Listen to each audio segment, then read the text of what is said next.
the parity inside the conference, you're already seeing results being, the splits and the sweeps and the back and forth. I think the opportunity for guys to continue to day to day, you got to be sharp because everyone's beatable. Everyone's got the hunt on, I think, for our backs to top it off after the success of the program. So it's exciting to get back in the league. Speaking of success of the program, Andre Pavel debuted for the Colorado Avalanche yesterday. What does it say about Maverick athletics and Maverick hockey, the legacy of this program here, that 22 Mavericks now have made it to the NHL level? Yeah, but you wouldn't. I think you see little Mankato and it puts it on the map. It's a little bit.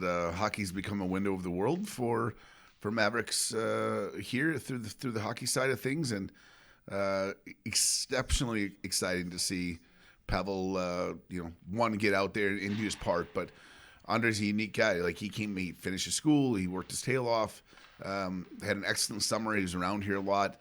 It was exciting for him and really exciting for the program because that's what you want of the future of the next generation player that comes through the door. Looking at this weekend series, you play on a smaller rink at Ferris State. Does that factor into your game plan, or do you approach it the same way?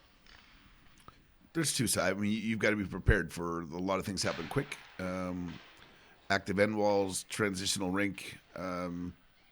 They play a really good game in their rink with their size, their speed, their hunger to get to the cage. But you got to be prepared, and you got to be prepared too. I think in a lot of more hand-to-hand combat scenarios in a smaller rink, smaller corners.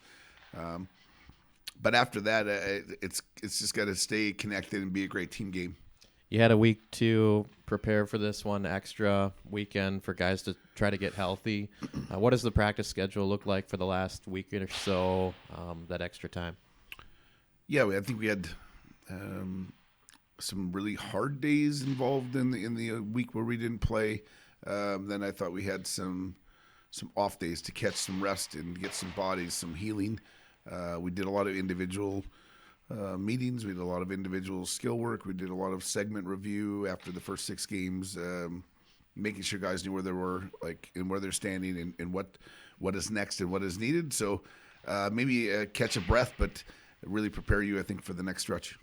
Ferris State's a team that brings a lot of skill, obviously. This is a team that we faced 5 times last year. Early in the scouting process, what have you seen as far as their strengths? I mean, they're active group, 5-man offense. D's are in the rush. They make plays. They've had strong, sturdy goaltending. Like I said, I think their game plan in their rink to their perfection. I know probably they haven't got every result they wanted so far, but on video, you see them executing things at a pretty high rate. So a very capable team that we got to be prepared for. Jack, any questions for Coach?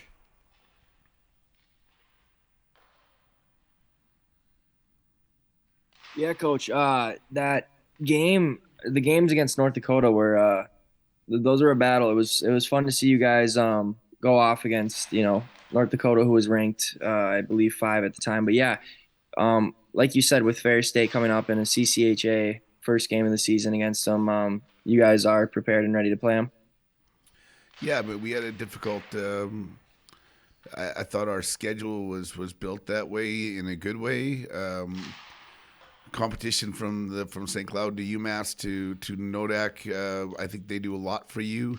I think our league conference maybe puts you in a more scenario maybe where it's more vicious. I would say that. I think so. That part is just got to get geared up in conference play. There's now there's a standings. Now there's a trophy. Now we just got to keep getting better at the right time of year.